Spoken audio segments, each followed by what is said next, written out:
jauh sebelum Negara Kesatuan Republik Indonesia berdiri, Aceh Darussalam telah berdaulat sebagai sebuah kerajaan merdeka dan bahkan menjadi bagian dari kekhilafahan Turki Utsmaniyah. Hal ini sungguh-sungguh disadari oleh Soekarno, sehingga Soekarno mengajak dan membujuk Muslim Aceh untuk mau bergabung dengan rakyat Indonesia guna melawan penjajahan Belanda. Serta ditambah kesempatan bagi penduduk di sana untuk ikut campur mengambil bagian di dalam pemerintahan negeri. Dit zijn de eerste opnamen betreffende de militaire actie in Indonesië, genomen op het vliegveld van Semarang. Pada saat Indonesia mengalami agresi militer Belanda, Indonesia kewalahan. Sehingga Presiden Soekarno melirik Aceh agar ikut menghadapi agresi militer Belanda. Akhirnya, pada bulan Juni 1948, Presiden Soekarno melakukan muhibbah mendatangi Aceh Darussalam. Di Aceh, Presiden Soekarno disambut gagap gempita oleh rakyat Aceh dan didapuk sebagai pemimpin oleh para tokoh setempat. Presiden Soekarno dengan sengaja menemui Daud Bereh. Soekarno selaku Presiden Indonesia memanggil Daud Bereh dengan sebutan kakak atau kakanda.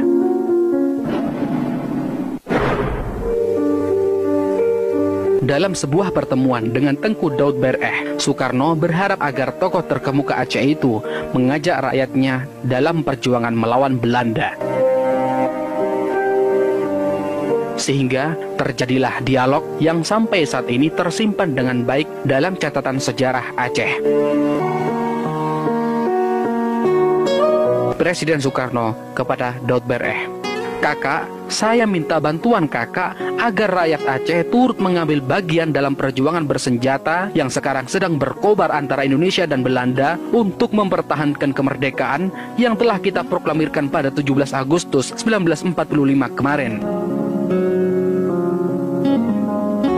Daud Bereh menyambut ajakan Soekarno dengan senang hati.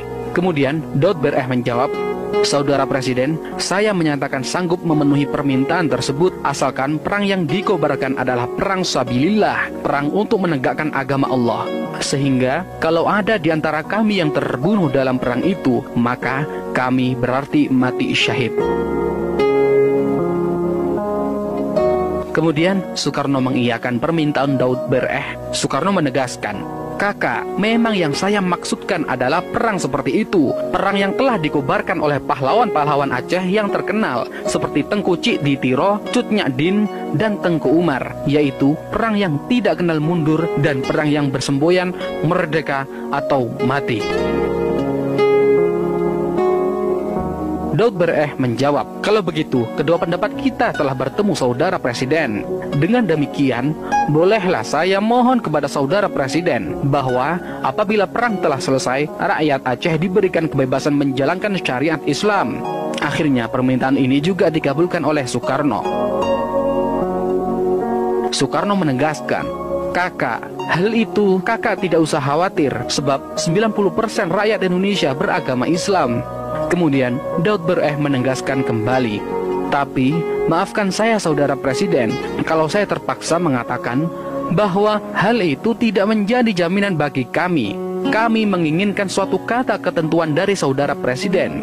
Kemudian Soekarno menjawab, "Kalau demikian saya setujui permintaan kakak itu." Dan kemudian Daud Bereh menyatakan, "Alhamdulillah, atas nama rakyat Aceh, saya mengucapkan terima kasih banyak atas kebaikan Saudara Presiden. Kami mohon, sudilah kiranya Saudara Presiden menulis sedikit di atas kertas ini," kata Daud Bereh seraya menyodorkan selembar kertas kepada Soekarno. Alih-alih menyambut kertas itu, Soekarno malah terisak-isak dan lantas berkata pelan, "Kakak, kalau begitu tidak ada gunanya aku menjadi presiden kalau tidak dipercaya." Kemudian Daud Bereh menjawab, "Bukan kami tidak percaya Saudara Presiden, akan tetapi hanya sekedar menjadi tanda yang akan kami perlihatkan kepada rakyat Aceh yang akan kami ajak berperang."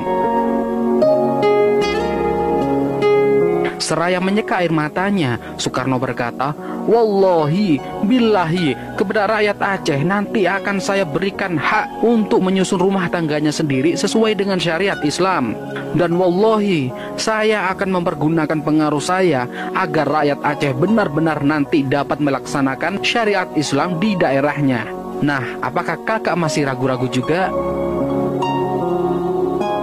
Akhirnya, perjanjian yang termaktub dalam kertas itu disepakati bersama oleh Presiden Soekarno yang mewakili Indonesia dan Tengku Daud Bereh yang mewakili rakyat Aceh. Mendengar janji tersebut, tokoh-tokoh Aceh semakin mempercayai Soekarno. Soekarno dipersilahkan menyebutkan kebutuhan yang urgen dari pemerintahan. Akhirnya, Presiden Soekarno mengatakan, alangkah baiknya jika Indonesia menjadi kapal udara untuk membuat pertahanan negara dan mempererat hubungan antara pulau dan pulau. Mendengar itu, rakyat Aceh merogoh saku dan mencopot perhiasan yang ada di tubuh mereka. Begitu tingginya semangat untuk berkorban. Bahkan antrian para donatur, baik orang kaya maupun rakyat biasa di beberapa masjid dan pusat pemerintahan Kota Raja yang sekarang menjadi Banda Aceh panjangnya sampai ratusan meter. Beberapa jam kemudian terkumpullah dana $120.000 ditambah 20 kg emas. Dengan modal tersebut, Indonesia berhasil membeli pesawat kepresidenan pertama dalam sejarah Indonesia, yaitu F001 Seulawah atau Gunung Emas. Setelah Tengku Daud Bereh berhasil menghimpun dana untuk perjuangan Republik Indonesia, Daud Bereh memohon kepada Presiden Soekarno agar diizinkan diberlakukannya syariat Islam di Aceh. Bung Karno setuju. Sayangnya Soekarno kemudian tidak menepati janjinya. Where are you from? United States.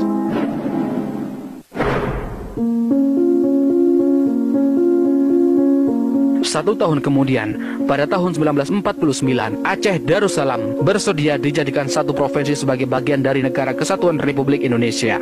Namun, pada tahun 1951, belum kering bibir mengucap, Provinsi Aceh dibubarkan pemerintah pusat dan disatukan dengan Provinsi Sumatera Utara. Jelas sudah, hal ini menimbulkan sakit hati rakyat Aceh.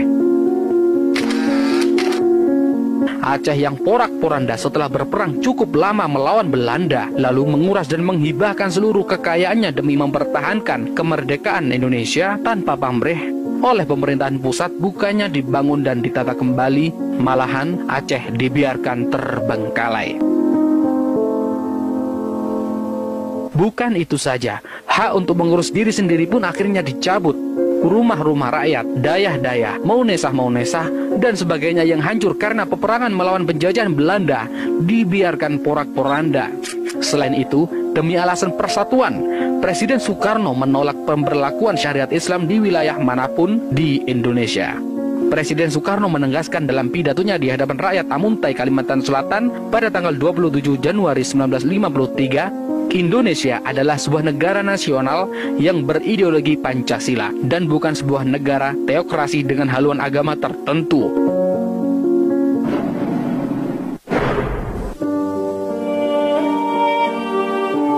Sebagai bentuk pertanggungjawaban politik, pada September 1953, Tengku Daud Bereh memutuskan masuk hutan dan bergabung dengan DITII atau Darul Islam Sekarmaji Marijan Kartosoewirjo.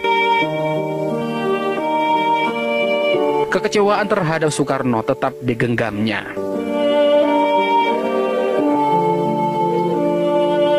Bung Karno telah menjilat ludahnya sendiri dan mengkhianati janji yang telah diucapkan atas nama Allah. Kenyataan ini oleh rakyat Aceh dulu dianggap sebagai kesalahan yang tidak pernah termaafkan.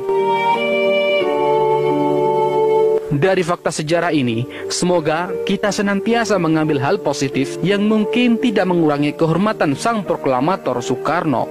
Karena selain kondisi Indonesia yang pada saat itu mengalami beberapa serangan Belanda, bahkan berbagai pemberontakan membuat sang proklamator sebagai sosok pemimpin pasti sulit akan membuat suatu kebijakan dan keputusan yang akan diambilnya. Itulah sejarah antara Aceh dan Presiden Soekarno.